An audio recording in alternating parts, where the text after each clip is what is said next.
فرمایا قال عیسی ابن مریم، اور عیسیٰ بن مریم علیہ السلام نے عرض کی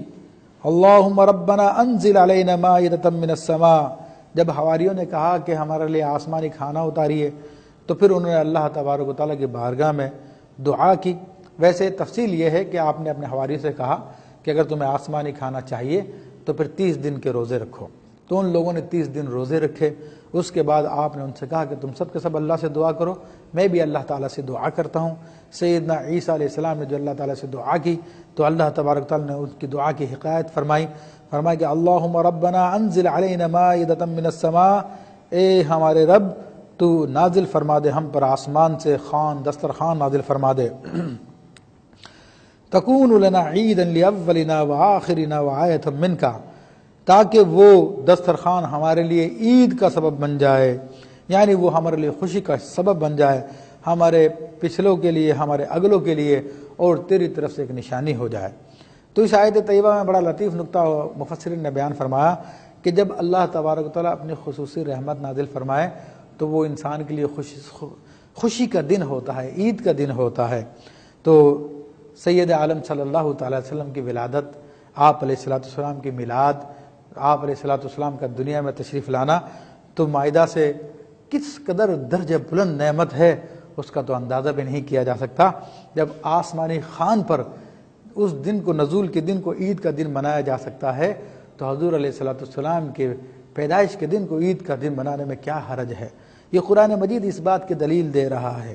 وہ ثبوت ہے۔ ورزقنا، اور تو ہمیں رزق دے، وانت خیر الرازقین، بے شک تو بہترین رزق دینے والا ہے۔ ارشاد فرمایا کہ قال اللہ انی منزلها علیکم، اللہ تعالیٰ نے سیدنا عیسیٰ علیہ السلام کی دعا کو قبول فرمایا اور ارشاد فرمایا کہ میں تم پر یہ خوان نازل کر رہا ہوں، فمن یکفر بعد منکم، پس تم میں سے جو کوئی بھی اس خوان کے نازل کرنے کے بعد انکار کرے گا، فإنی اعذبہ عذابا لا اعذبہ احد من العالمین، تو پس میں اس کو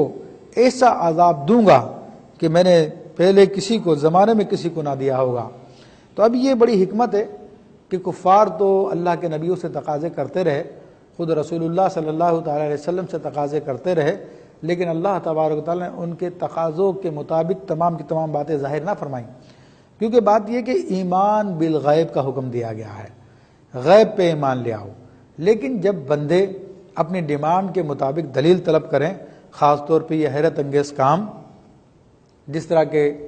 حضرت صالح علیہ السلام سے ان کی قوم نے یہ تقاضا کیا تھا تو اللہ تبارک تعالیٰ نے اس تقاضے کے مطابق دکھایا، اور پھر جب وہ ایمان نہیں لائے تو اللہ نے ان پہ عذاب نازل فرما دیا۔ اسی طرح جب بھی کوئی قوم اس قسم کا تقاضا کرتی ہے تو اب ان پہ لازم ہو جاتا ہے کہ اس حیرت انگیز کام، معجزے کے صادر ہونے کے بعد وہ ایمان لے آئیں۔ اگر وہ پھر ایمان نہیں لاتے تو پھر وہ عذاب کے مستحق ہو جاتے ہیں۔ تو اللہ نے یہاں پر یہی بیان فرمایا کہ اس خوان کو نازل کرنے کے بعد اگر کوئی ایمان نہیں لاتا تو پھر میں اس کو ایسا عذاب دوں گا کہ زمانے میں نے کسی کو نہیں دیا۔ اذ قال یا موسیٰ اذ قال اللہ یا عیسی ابن مریم انت قلت للناس اتخذونی وامی الہین من دون اللہ، اور یاد کیجیے اس وقت کو کہ جب اللہ تبارک تعالیٰ نے عیسیٰ بن مریم سے فرمایا تھا انت قلت للناس، کیا تم نے لوگوں سے کہا تھا کہ تم مجھے اور میری ماں کو دو خدا بنا لو من دون اللہ، اللہ کے مقابلے میں۔ تو یہ نئی بات شروع ہو گئی ہے، لیکن اس سے گزشتہ بات کے حوالے سے میں عرض کر دوں کہ جب ان لوگوں پر خوان نازل کر دیا گیا تو بہت لوگ ایمان لے آئے اور بہت سے لوگ ایمان نہیں لے کر آئے، تو اللہ تبارک و تعالیٰ نے ان لوگوں کو پھر خنزیر بنا دیا اور وہ 3 دن کے اندر اندر جو ہے اسی صورت میں مر گئے۔ تو یہ اللہ نے ایک خوفناک عذاب ان پہ نازل فرمایا تھا۔ اس کے بعد اللہ تبارک و تعالیٰ مزید اپنی نعمتوں کو بیان فرما رہا ہے، اور مزید اب عیسائیوں کے سامنے سارے کے سارے معاملے کو کلیئر کیا جا رہا ہے، کیونکہ وہ بات حضرت عیسیٰ علیہ السلام کو خدا یا خدا کا بیٹا مان لینا یہ انجیل سے بھی ثابت نہیں ہے، بلکہ انجیل میں بھی بعض مقاموں پر خود حضرت عیسیٰ علیہ السلام نے فرمایا کہ ابن آدم، یعنی میں آدم کا بیٹا ہوں۔ تو اب اسی بات کا رد کیا جا رہا ہے کہ یاد کیجیے اس وقت کو کہ جب اللہ تبارک و تعالیٰ فرمائے گا عیسیٰ بن مریم سے کہ آپ نے لوگوں سے کہا تھا کہ تم مجھے اور میری ماں کو دو خدا بنا لو اللہ کے مقابلے میں، قال سبحانک ما یکون لی ان اقول، ان اقول ما لیس لی بحق، تو سیدنا عیسیٰ علیہ السلام اللہ تبارک و تعالیٰ کی بارگاہ میں عرض کریں گے تیری ذات پاک ہے، ما یکون لی، مجھے کیا ہے یا مجھے یہ کس طرح روا ہے کہ میں ایسی بات کہوں جس کا مجھے کہنے کا حق نہیں ہے، ما لیس لی بحق، جسا مجھے کہنے کا حق نہیں ہے، ان کنت قلتہ فقد علمتہ، اے رب کریم اگر میں نے یہ بات کہی ہوتی تو جان لیتا، تعلم